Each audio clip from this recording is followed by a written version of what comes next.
আসসালামু আলাইকুম। প্রবাস সংবাদে আমন্ত্রণ জানাচ্ছি নবনীতা।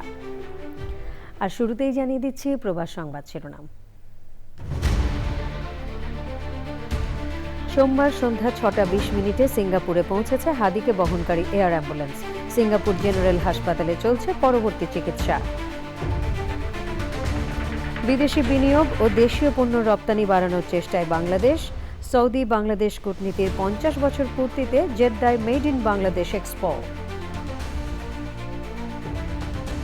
এবং প্রবাসীদের ভোটার প্রক্রিয়ায় যুক্ত হয়ে ভোট দেওয়ার আহ্বান জানালেন জেনেভায় বাংলাদেশের রাষ্ট্রদূত। পিঠা মেলা ও সাংস্কৃতিক আয়োজন।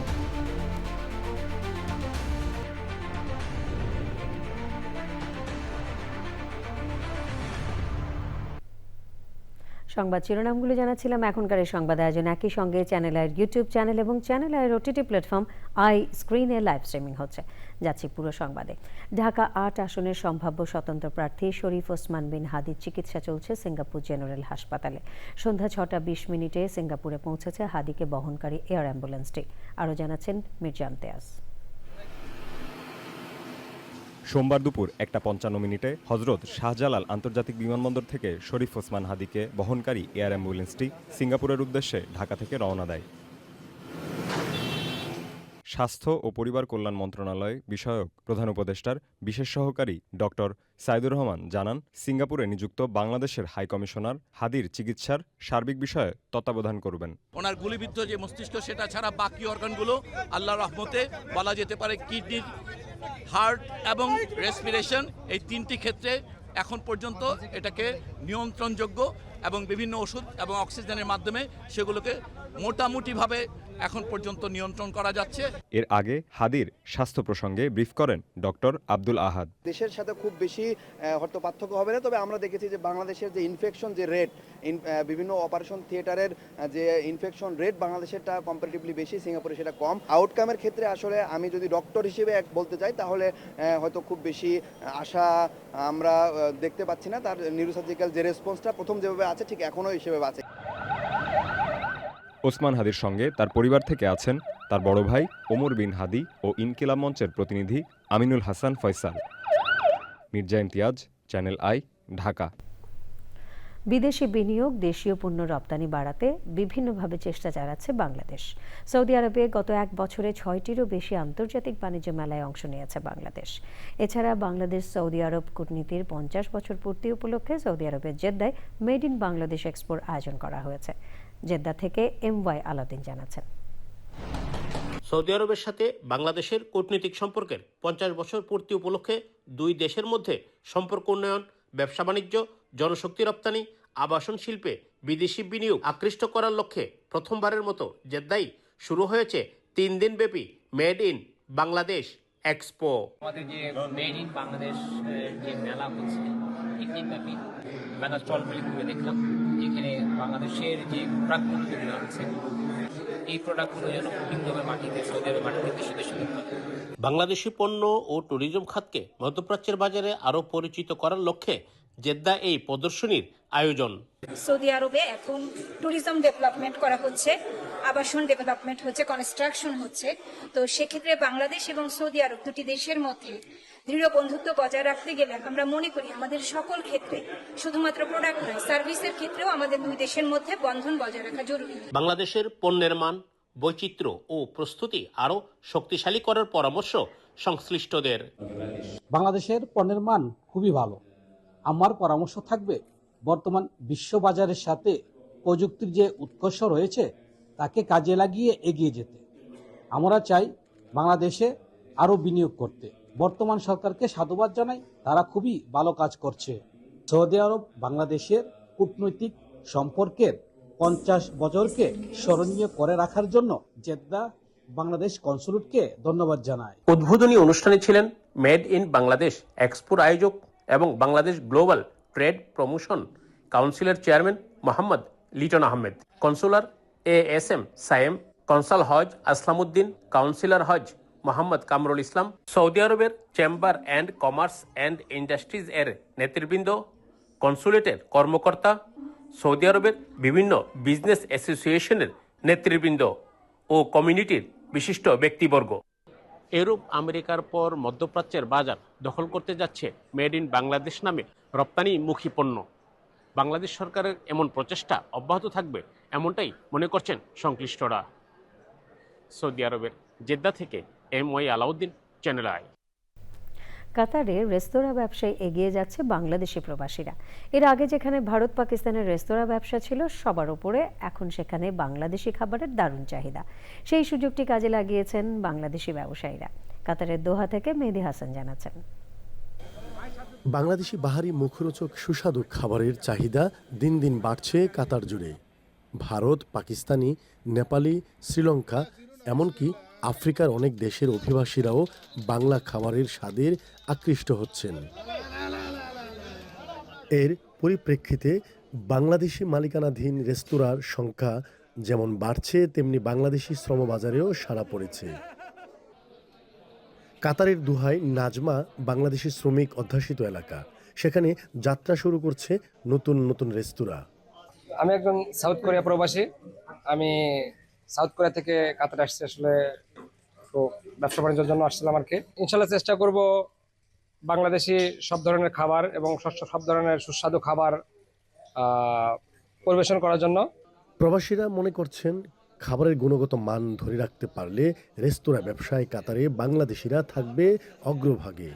কাতারের দোহায় অনেক বাংলাদেশি রেস্টুরেন্ট গড়ে উঠেছে। যেমনভাবে গড়ে উঠেছে তেমনি বাংলাদেশি রেস্টুরেন্টগুলোর অনেক সুনামও রয়েছে। সেই সাথে বাংলাদেশিদের কর্মসংস্থানের অনেক ব্যবস্থা হয়েছে এবং যারা এখানে আছেন তারা চাচ্ছেন এরকমভাবে যদি আরও রেস্তোরাঁ কিংবা বাংলাদেশি প্রতিষ্ঠান গড়ে ওঠে তাহলে বাংলাদেশিদের কর্মসংস্থানের ব্যবস্থা হবে। মেহেদী হাসান, চ্যানেল আই, দোহা, কাতার। সুদানের আবে এলাকায় সন্ত্রাসীদের হামলায় বাংলাদেশ সেনাবাহিনীর 6 জন শান্তিরক্ষী শহীদ হয়েছেন। শান্তিরক্ষা মিশনে দায়িত্ব পালন করতে গিয়ে শহীদের তালিকায় রয়েছেন নাটোরের কর্পোরাল মাসুদ রানা ও রাজবাড়ীর শামীম রেজা। প্রিয়জনের মৃত্যুর খবরে দুজনের বাড়িতে এখন চলছে শোকের মাতম। দ্রুত মরদেহ ফিরে পেতে সরকারের কাছে দাবি জানিয়েছেন তাদের স্বজনরা। নাটোর থেকে রেজাউল করিম রেজা ও রাজবাড়ী থেকে জহুরুল হকের পাঠানো তথ্য ভিডিও চিত্রে সাদিয়া ওমর জানাচ্ছেন। সুদানে সন্ত্রাসী হামলায় নিহত সেনা সদস্য কর্পোরাল মাসুদ রানার নাটোরের লালপুর উপজেলার দুর্গম বোয়ালিয়াপাড়া গ্রামের পরিবেশ এখন শোকে ভারী। প্রিয়জন হারানোর বেদনায় কান্নায় ভেঙে পড়ছেন স্বজনরা। শান্তিরক্ষী হিসেবে দেশের মুখ উজ্জ্বল করার স্বপ্ন নিয়েই 1 মাস 7 দিন আগে বিদেশের মাটিতে দায়িত্ব নিতে গিয়েছিলেন তিনি। সর্বশেষ শান্তিরক্ষা মিশনে যাওয়ার আগে মাসুদ রানা যশোর ক্যান্টনমেন্টে কর্মরত ছিলেন। সেখানে দায়িত্ব পালনকালে সন্ত্রাসীদের হামলায় নিহত হন তিনি। মাসুদ রানার মৃত্যুর খবর পেয়ে পরিবারের সদস্যদের সান্ত্বনা দিতে বাড়িতে ভিড় করছে মানুষ। শহীদ শামীমের বাড়িতেও চলছে শোকের মাতম। 3 ভাই ও 1 বোনের মধ্যে শামীম ছিলেন সবার বড়। 2017 সালে বাংলাদেশ সেনাবাহিনীতে সৈনিক পদে যোগ দিয়েছিলেন তিনি। কর্মজীবনের শুরু থেকেই নিষ্ঠার সঙ্গে দায়িত্ব পালন করে আসছিলেন। শামীমের মা ও স্ত্রীকে সান্ত্বনা দেওয়ার চেষ্টা করেও তাদের কান্না থামাতে পারছে না প্রতিবেশীরা। সেনা সদস্য ও স্থানীয় প্রশাসন এসে নিহত শামীমের স্বজনদের সঙ্গে কথা বলেছেন। শহীদ যোদ্ধাদের অসাধারণ পেশাদারিত্ব, সাহস আর আত্মত্যাগ জাতির ইতিহাসে চিরদিন অম্লান হয়ে থাকবে।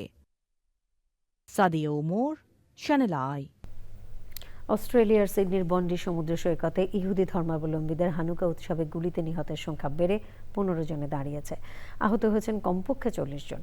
পুলিশ জানিয়েছে বাবা ও ছেলে এই হামলা চালিয়েছে। ঘটনাস্থলে বাবা নিহত হন আর ছেলে গুরুতর আহত অবস্থায় হাসপাতালে চিকিৎসাধীন। 2015 সাল থেকে বাবার আগ্নেয়াস্ত্রের লাইসেন্স ছিল। এ ব্যাপারে আরও তদন্ত চলছে। অস্ট্রেলিয়ার প্রধানমন্ত্রী অ্যান্থনি আলবানিজ এ হামলাকে ইহুদি বিদ্বেষী সন্ত্রাসী কাজ বলে উল্লেখ করেছেন। আগ্নেয়াস্ত্র আইন সংশোধনের তাগিদ দিয়েছেন তিনি। জার্মানিতে বাংলাদেশের 54তম বিজয় দিবস উদযাপনকে ঘিরে বিশেষ অনুষ্ঠানের আয়োজন করে বার্লিনে বাংলাদেশ দূতাবাস। এতে প্রধান অতিথি ছিলেন দেশটিতে নিযুক্ত রাষ্ট্রদূত মোহাম্মদ জুলকার নাইম। জার্মানি থেকে আরও জানাচ্ছেন প্রতিনিধি হাবিবুর রহমান হেলাল। জার্মানির রাজধানী বার্লিনে বিজয়ের ৫৪তম বার্ষিকীতে অনুষ্ঠানের আয়োজন করা হয়েছে। শনিবার নগরীর একটি হলে বাংলাদেশ দূতাবাস আয়োজিত অনুষ্ঠানে প্রধান অতিথি হিসাবে উপস্থিত ছিলেন দেশটিতে নিযুক্ত রাষ্ট্রদূত মোহাম্মদ জুলকারনাইন। দূতাবাসে হেড অব চ্যান্সারি তানভীর কবিরের উপস্থাপনায় পবিত্র কোরআন থেকে তালাওয়াত করেন মৌলানা হেলাল উদ্দিন সিরাজি ও ত্রিপিটক পাঠ করেন সাংবাদিক বিটু বড়ুয়া। এ সময় তিনি ৭১-এর সকল বীর শহীদ ও ২০২৪-এর গণ অভ্যুত্থানে নিহতদের শ্রদ্ধার সাথে স্মরণ করেন। নোবেল প্রাইজ কে পেয়েছিল আপনারা কেউ জানেন? অনেকেই জানেন না। এই জার্মানির চ্যান্সেলর ডক্টর উইলি ব্র্যান্ড নরওয়েতে, যে আপনারা আমাকে যে সৌভাগ্য দিলেন শান্তির জন্য নোবেল প্রাইজ, কিন্তু এখনও দক্ষিণ এশিয়াতে যুদ্ধ চলছে। এত সময় কথা বলছে তিনি, দক্ষিণ এশিয়াতে যুদ্ধ চলছে এবং অতি শীঘ্রই একটা তৃতীয় দেশ তৈরি হবে, তার নাম বাংলাদেশ। একই সাথে তিনি জানান, ফেব্রুয়ারিতে নির্বাচন ও অন্তর্বর্তীকালীন সরকারের সংস্কার কার্যক্রমের সিদ্ধান্তকে জার্মানি স্বাগত জানিয়েছে। সরকার যে সংস্কারের কার্যক্রম গ্রহণ করছেন সে ব্যাপারেও জার্মানিদের সমর্থন আছে। আলোচনা দ্বিতীয় পর্বে জার্মানিতে নানা খাতে বাংলাদেশিদের সম্ভাবনা ও ভবিষ্যৎ নিয়ে আলোচনায় অংশ নেন জার্মান প্রবাসী সাংবাদিক, উদ্যোক্তা, শিক্ষাবিদ, ব্যবসায়ী সহ বিভিন্ন রাজনৈতিক দলের কমিউনিটির নেতৃবৃন্দ।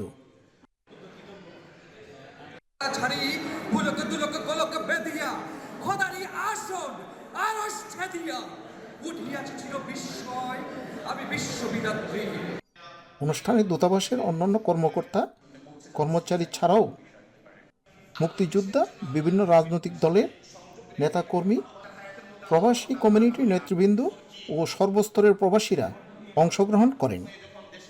Habibur Rahman Helal, channel I, Germany. বাহরাইনে প্রবাসী বৃহত্তর বরিশাল জাতীয়তাবাদী ফোরামের উদ্যোগে সাবেক প্রধানমন্ত্রী ও বিএনপি চেয়ারপারসন বেগম খালেদা জিয়ার রোগ মুক্তি কামনায় দোয়া মাহফিল অনুষ্ঠিত হয়েছে।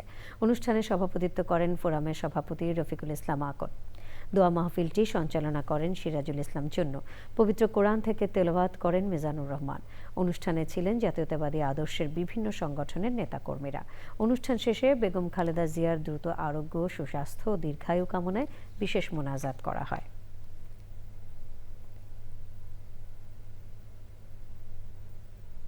পর্তুগালে বসবাসরত বাংলাদেশি প্রবাসীদের উদ্যোগে ২৮শে ডিসেম্বর যথাযোগ্য মর্যাদা ও উৎসব মুখর পরিবেশে মহান বিজয় দিবস উদযাপন ও সাংস্কৃতিক অনুষ্ঠান ২০২৫ আয়োজনের ঘোষণা দিয়েছে কাজাদো বাংলাদেশ।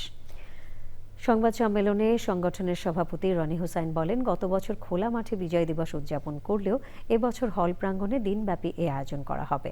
মহান মুক্তিযুদ্ধের চেতনা, বিজয়ের গৌরবময় ইতিহাস ও বাংলাদেশের সংস্কৃতি ঐতিহ্য প্রবাসে বেড়ে ওঠা নতুন প্রজন্মের কাছে তুলে ধরাই এই অনুষ্ঠানের মূল উদ্দেশ্য বলে উল্লেখ করেন তিনি।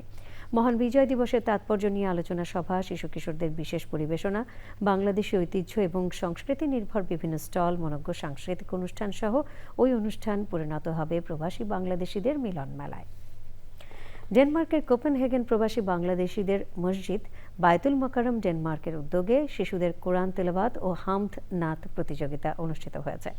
বার্ষিক ওয়াজ ও পুরস্কার বিতরণী অনুষ্ঠানে প্রধান অতিথি ছিলেন ডেনমার্কে নিযুক্ত বাংলাদেশের রাষ্ট্রদূত এ.কে.এম. শহীদুল করিম। অনুষ্ঠানে ডেনমার্কের বিভিন্ন মসজিদের ইমাম ও খতিবগণ গুরুত্বপূর্ণ ওয়াজ পেশ করেন। পরে কোরআন তেলাওয়াত ও হামদ নাত প্রতিযোগিতায় বিজয়ী শিশুদের হাতে পুরস্কার তুলে দেওয়া হয়। সবশেষে দেশ, জাতি ও মুসলিম উম্মাহর কল্যাণ কামনায় বিশেষ দোয়া ও মোনাজাত অনুষ্ঠিত হয়।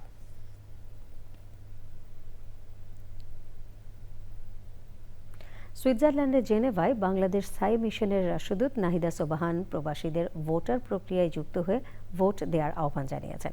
বাংলাদেশি উইমেন্স ডায়াসপোরা জেনেভার উদ্যোগে আয়োজিত পিঠা মেলা ও সাংস্কৃতিক অনুষ্ঠানে তিনি আহ্বান জানান।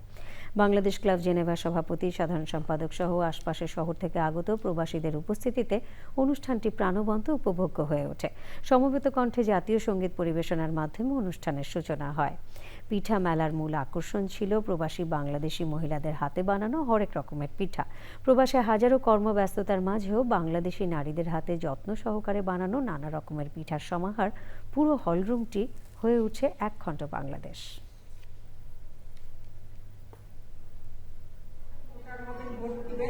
আমাদের একটা লিফলেট আছে, হ্যাঁ, এটা সবাই একটু দেখে নেবেন। লিফলেটের মধ্যে মোটামুটি দেওয়া আছে কিভাবে রেজিস্টার করতে হবে, তারপরে কিভাবে ভোট দিতে হবে। এটা আমাদের ফেসবুকেও পাবেন। সবশেষে প্রবাস সংবাদ শিরোনামগুলো জানিয়ে দিচ্ছে আরও একবার। সোমবার সন্ধ্যা 6:20 সিঙ্গাপুরে পৌঁছেছে হাদিকে বহনকারী এয়ার অ্যাম্বুলেন্স। সিঙ্গাপুর জেনারেল হাসপাতালে চলছে পরবর্তী চিকিৎসা। বিদেশি বিনিয়োগ ও দেশীয় পণ্য রপ্তানি বাড়ানোর চেষ্টায় বাংলাদেশ।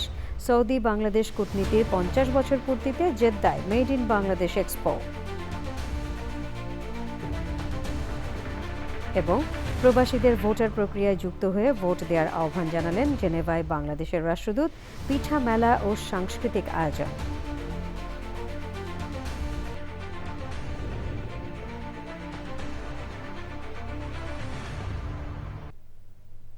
প্রিয় দর্শক, চ্যানেল আইয়ের সবশেষ সংবাদ জানতে ভিজিট করুন channelionline.com এ। যুক্ত থাকুন আমাদের সোশ্যাল মিডিয়া প্ল্যাটফর্মগুলোর সাথে। এই ছিল আজকের প্রবাস সংবাদ। সাথে থাকার জন্য সকলকে ধন্যবাদ।